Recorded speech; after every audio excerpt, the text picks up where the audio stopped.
2008లో Anil Ambani $42 billion net worth తో world's 6th richest person అయ్యుండే. మరియు ఆయన ఇంటి నుండి ఆఫీస్ కి హెలికాప్టర్ లో వెళ్లేవారు. కానీ 2020లో ఆయన స్వయంగా యూకే కోర్ట్ లో ఆయన నెట్వర్త్ 0 అని చెప్పారు. సో ఈ వీడియోలో మనం అనిల్ అంబానీ తన $1 బిలియన్ నెట్వర్త్ ని కోల్పోవడానికి గల కారణాలని తెలుసుకుందాం. ధీరుభాయ్ అంబానీ కేవలం $500 ముంబైకి వచ్చి 25,000 కోట్ల బిజినెస్ ఎంపైర్ ని నిర్మించి 6th జూలై 2002 కి చనిపోయారు. ధీరుభాయ్ అంబానీ చనిపోయిన తర్వాత ముఖేష్ అంబానీ మరియు అనిల్ అంబానీ 2 సంవత్సరాల వరకు రిలయన్స్ ని నడిపించారు. కానీ 2 సంవత్సరాల తర్వాత వీళ్ల మధ్య వివాదాలు మొదలయ్యాయి. ఎందుకంటే బిజినెస్ గురించి వీళ్ల విజన్ వేరువేరుగా ఉండే. ఎలా అంటే ముఖేష్ అంబానీ టెలికాం బిజినెస్ లో ఇన్వెస్ట్ చేద్దాం అనుకున్నారు. అదే Anil Ambani power generation business లో ఇన్వెస్ట్ చేద్దాం అనుకున్నారు. కానీ రిలయన్స్ దగ్గర ఈ రెండింటిలో ఒకదానిపైనే ఇన్వెస్ట్ చేసేంత డబ్బు ఉండే. ఫైనల్ గా రిలయన్స్ టెలికాం బిజినెస్ లో ఇన్వెస్ట్ చేసింది.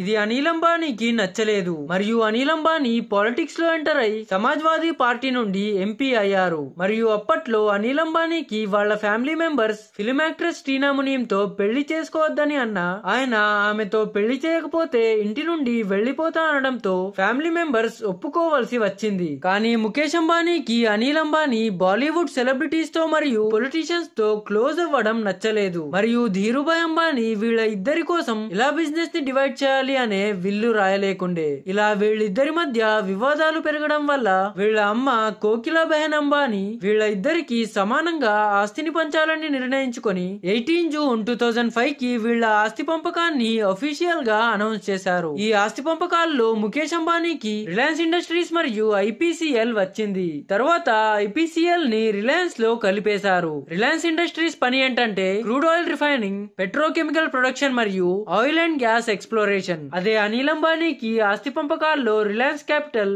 రిలయన్స్ కమ్యూనికేషన్స్ మరియు రిలయన్స్ పవర్ వచ్చింది. తర్వాత ఈ అన్ని కంపెనీలను కలిపి ఏడీఏజీ అంటే అనిల్ ధీరుభాయ్ అంబానీ గ్రూప్ అని పెట్టారు. ఈ ఆస్తి పంపకాల తర్వాత అనిల్ అంబానీకి ఫ్రీడమ్ దొరికింది. అందుకే ఆస్తి పంపకాలైన 2 రోజుల తర్వాత ఆయన ఏడీఏజీ లో 1000 కోట్ల కొత్త ప్రాజెక్ట్స్ ని అనౌన్స్ చేశారు. ఆయన రిలయన్స్ పవర్ తో 80,000 కోట్ల పవర్ ప్లాంట్ ని పెట్టాలనుకున్నారు. మరియు 2,000 కోట్లని రిలయన్స్ క్యాపిటల్ లో ఇన్వెస్ట్ చేయాలనుకున్నారు. మరియు ఆయన ఇన్ఫ్రాస్ట్రక్చర్, ఎంటర్టైన్మెంట్ ఇండస్ట్రీలో ఎంటర్ అవ్వాలనుకున్నారు. ఈ ప్రాజెక్ట్స్ కి కావలసిన డబ్బు కోసం ఆయన బ్యాంక్స్ నుండి లోన్ తీసుకోవడం మొదలు పెట్టారు. మరియు ఆయన రిలయన్స్ కమ్యూనికేషన్స్ ది ఐపీఓ కూడా లాంచ్ చేశారు. అదే ముఖేష్ అంబానీ ఎలాంటి అనౌన్స్మెంట్స్ చేయకుండా ఆయన పెట్రోకెమికల్ బిజినెస్ ని ఎక్స్పాండ్ చేశారు. మరియు రిటైల్ ఇండస్ట్రీలో ఎంటర్ అయ్యారు. 1 సంవత్సరం వరకు ఇద్దరి నెట్వర్త్ వేగంగా గ్రో అయ్యింది. అప్పుడు ముఖేష్ అంబానీ నెట్వర్త్ $8.5 బిలియన్ నుండి $20.1 బిలియన్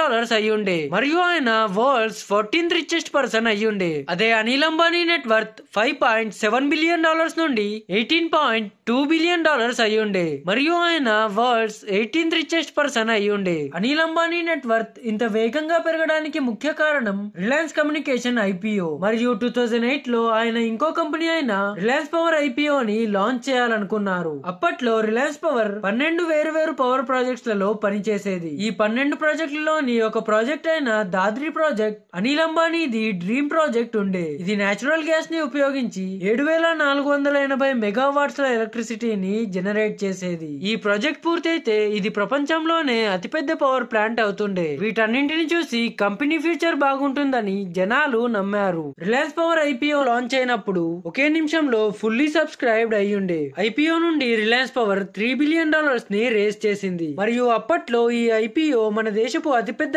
ఐపీఓ అయ్యుండే. మరియు 2008 వరకు రిలయన్స్ కమ్యూనికేషన్స్ మన దేశపు 2వ అతిపెద్ద టెలికాం కంపెనీ అయ్యుండే. అప్పట్లో రిలయన్స్ పవర్ కూడా వేగంగా గ్రో అవుతుండే. దీంతో అప్పట్లో ఏడీఏజీ వేగంగా గ్రో అయ్యింది. అప్పట్లో అనిల్ అంబానీ నెట్వర్త్ $18 బిలియన్ నుండి $42 బిలియన్ అంటే 2 లక్షల కోట్లకి చేరుకుంది. మరియు ఆయన వరల్డ్స్ 6th రిచెస్ట్ పర్సన్ అయ్యుండే. ఇలా బయట నుండి ఆయన బిజినెస్ ఎంపైర్ స్ట్రాంగ్ గా కనిపించేది. కానీ ఆయన కంపెనీలు అంత స్ట్రాంగ్ గా లేకుండే. ఎలా అంటే 2008 లో అనిల్ అంబానీ గ్రూప్ ఏడీఏజీ ప్రాఫిట్ ఇంచుమించు 9,000 కోట్లు ఉండే. కానీ ఇందులో ప్రాబ్లం ఏంటంటే ఇందులోని 75% ప్రాఫిట్ రిలయన్స్ కమ్యూనికేషన్స్ నుండే వచ్చేది. అంటే ఏడీఏజీ గ్రూప్ రిలయన్స్ కమ్యూనికేషన్స్ పై ఓవర్ డిపెండెంట్ గా ఉండే. రిలయన్స్ కమ్యూనికేషన్స్ అప్పట్లో 17.5% మార్కెట్ షేర్ తో మన దేశపు 2వ అతిపెద్ద టెలికాం కంపెనీ అయ్యుండే. కానీ 2007 లో వొడాఫోన్ మార్కెట్ లో ఎంటర్ అవ్వడంతో,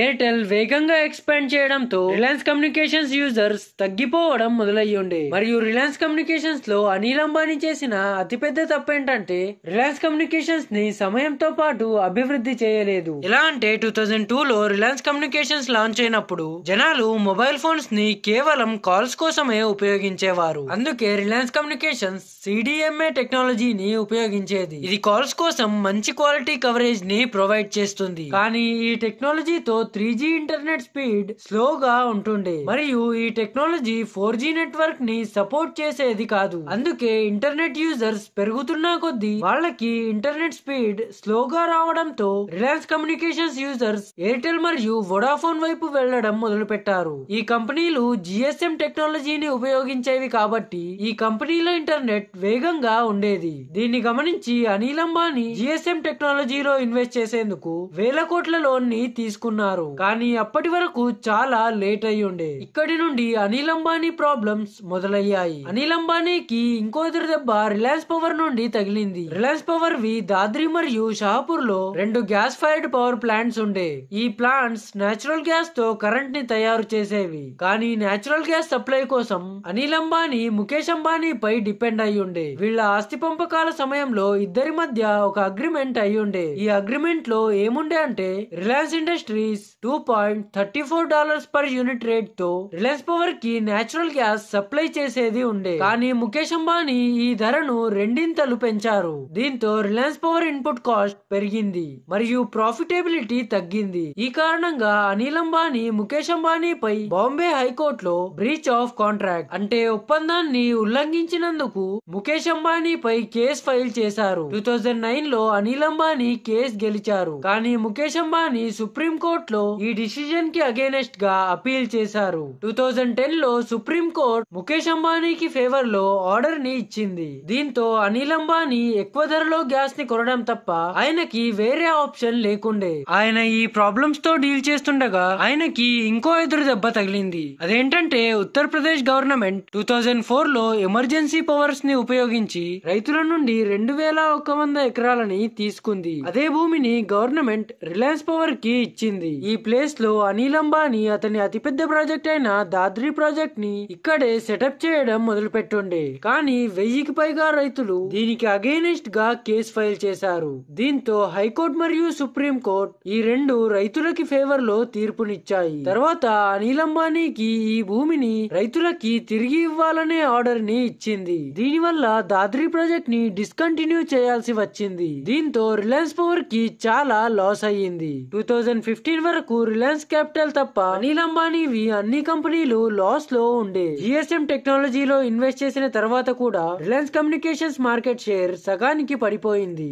అప్పట్లో రిలయన్స్ పవర్ మరియు రిలయన్స్ ఇన్ఫ్రాస్ట్రక్చర్ చాలా తక్కువ ప్రాఫిట్స్ ని జనరేట్ చేస్తుండే. అందుకే 2015 వరకు ADAG గ్రూప్ పై 1,25 కోట్ల అప్పు ఉండే. ఇలా ప్రస్తుతం ఉన్న బిజినెస్ లే ఇంత దారుణమైన పరిస్థితిలో ఉంటే ఆయన కొత్త ఇండస్ట్రీలో ఎంటర్ అవ్వాలని నిర్ణయించుకున్నారు. ఆయన ఇంచుమించు 2000 కోట్లతో విపాసా డిఫెన్స్ అనే కంపెనీని కొనుక్కొని డిఫెన్స్ ఇండస్ట్రీలో ఎంటర్ అయ్యారు. ఈ కంపెనీపై ఆల్రెడీ 6,700 కోట్ల అప్పు ఉండే. ఈ కంపెనీని అనిల్ అంబానీ కొన్న తర్వాత ఈ కంపెనీ పేరు రిలయన్స్ డిఫెన్స్ అని పెట్టారు. తర్వాత ఈ కంపెనీలో 5,000 కోట్ల ఇన్వెస్ట్మెంట్ ని చేశారు. కానీ అనిల్ అంబానీకి డిఫెన్స్ సెక్టర్ ది ఎక్స్పీరియన్స్ లేకుండే. ఈ కంపెనీ ముందు నుండే అప్పుల్లో ఉండడం వల్ల ఈ కంపెనీకి డబ్బు అవసరం అయ్యేది. అందుకే ఈ కంపెనీకి వచ్చిన కాంట్రాక్ట్ సమయానికి డెలివర్ చేయలేదు. ఈ కారణంగా ఈ కంపెనీ అప్పును తిరిగి చెల్లించలేకపోయింది. దీంతో ఈ కంపెనీ దివాళా తీసింది. నిజానికి డిఫెన్స్ ఇండస్ట్రీలో ఎంటర్ అయి అనిల్ అంబానీ తన ప్రాబ్లమ్స్ ని పెంచుకున్నారు. 2016 లో ADAG ఎలాగోలా నడుస్తుండగా అప్పుడే మార్కెట్ లో ఒక కంపెనీ రావడంతో అనిల్ అంబానీకి ఒక పెద్ద ఎదురు దెబ్బ తగిలింది. ఆ company Jio. The world is at the beginning of a digital revolution. We are at the beginning of a new era for humanity. 1.3 billion Indians cannot be left behind as the world enters a new era. Let me now welcome our newest and youngest member in our family, Jio. Jio launch అయిన తర్వాత చాలా రోజుల వరకు free calls మరియు 4G internet ని ఇచ్చి మన దేశపు టెలికాం మార్కెట్ ని కుదిపేసింది. తర్వాత 3 సంవత్సరాల వరకు రిలయన్స్ కమ్యూనికేషన్స్ ఇంచుమించు 10 కోట్ల సబ్స్క్రైబర్స్ ని కోల్పోయింది. 2018 వరకు రిలయన్స్ కమ్యూనికేషన్స్ దగ్గర కేవలం 22,000 సబ్స్క్రైబర్స్ ఉండే. సింపుల్ గా చెప్పాలంటే వీళ్ళ మార్కెట్ షేర్ 0 అయ్యుండే. అందుకే 2019 ఫిబ్రవరిలో బ్యాంకరప్సీ ఫైల్ చేశారు. అప్పుడే స్వీడిష్ టెలికాం కంపెనీ అయిన ఎరిక్సన్ రిలయన్స్ కమ్యూనికేషన్స్ పై లీగల్ యాక్షన్ ని తీసుకోవడం మొదలుపెట్టింది. ఎందుకంటే రిలయన్స్ కమ్యూనికేషన్స్ ఎరిక్సన్ కి మొబైల్ ఇన్ఫ్రాస్ట్రక్చర్ ని మేనేజ్ చేయడానికి హైర్ చేసుండే. కానీ చాలా సంవత్సరాల నుండి వాళ్ళకి పేమెంట్ చేయలేదు. అందుకే 2019 లో సుప్రీం కోర్ట్ అనిల్ అంబానీకి ఒక నెలలో ఎరిక్సన్ కి 550 కోట్లని పే చేయమంది. ఒకవేళ పే చేయకపోతే ఆయనకి 3 నెలల జైలు శిక్ష పడుతుందని సుప్రీం కోర్ట్ చెప్పింది. అప్పుడు ఆయన